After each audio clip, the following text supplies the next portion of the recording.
prohibitive, except for the largest brands, because you had to show everybody. But now, because of hyper-targeting, it's become cost-effective.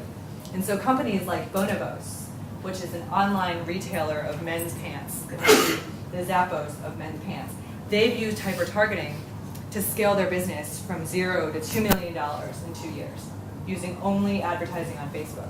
Because they know that someone like me will never buy men's pants, and someone who's 75 will probably never buy men's pants. They target specific metros, which they make assumptions are more fashionable, like London and New York and San Francisco, and they target young men, because that's who they're going after. So whatever business we're in, we can think about what those segments are that matter. But the rule here is don't run campaigns without a lot of testing.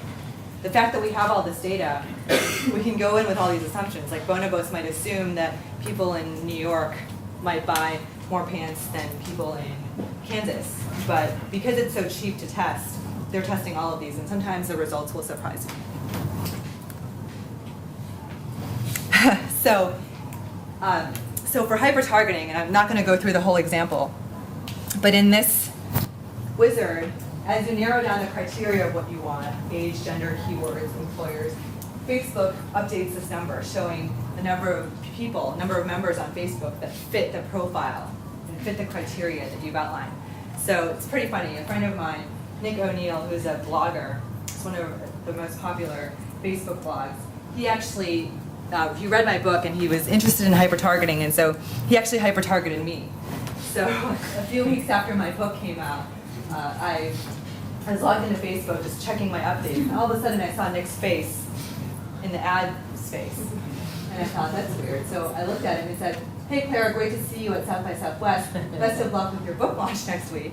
So of course I clicked on it, because this is the ultimate example of hyper-targeting. He narrowed down the criteria until it was just one, basically me. And it took me to his blog where he had blogged about my book. That's kind of a neat example, but you can think about in certain situations, again, don't be a stalker, but when it makes sense.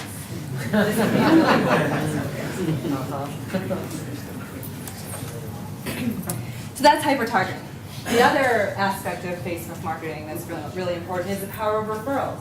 We all know and appreciate Newsfeed, but what Newsfeed really is a machine for word-of-mouth marketing. It's the idea that when someone likes your pants, when someone likes your brand or your social game on Facebook, it's not, you haven't just won them over, you've won them over and potentially a percentage of their friends. And that's really a marketer's dream if you can tap into it in the right way, as Josh talked about, and really hit virality.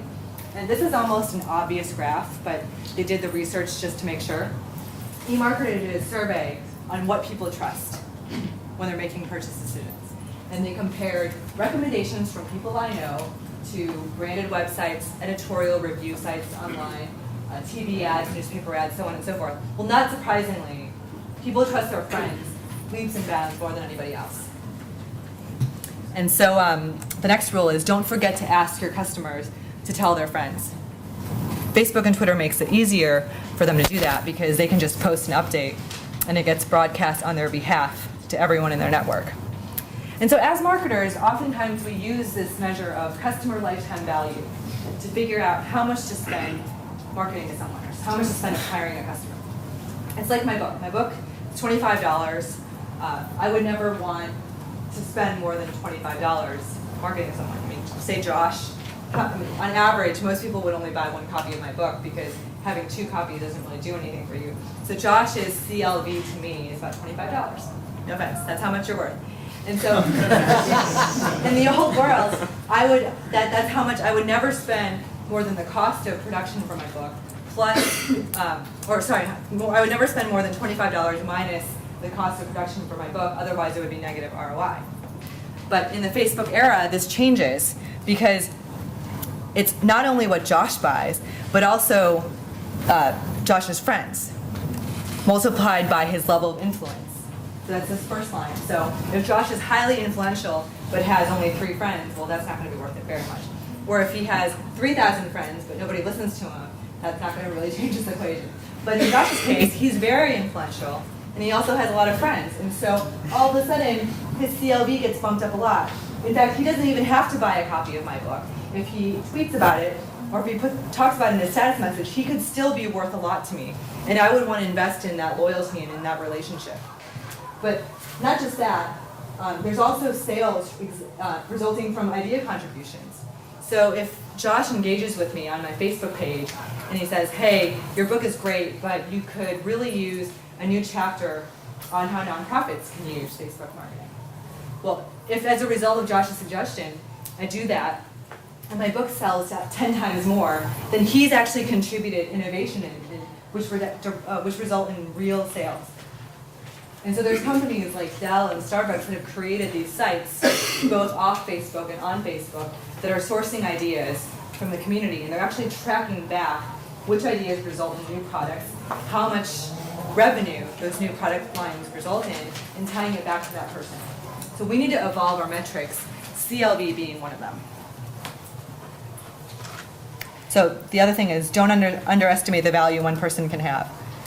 And the last part, I guess I'm running out of time, is don't not ask any questions. I guess it's a pretty double negative. But thank you for your time. I hope this was helpful to you. But I really wanted to illustrate what these new social norms are and get us thinking about the psychology so that as we're building a product, as we're thinking about how to market and sell, that we're actually incorporating these new norms and new expectations. And then I also wanted to highlight the new possibilities around sales and marketing.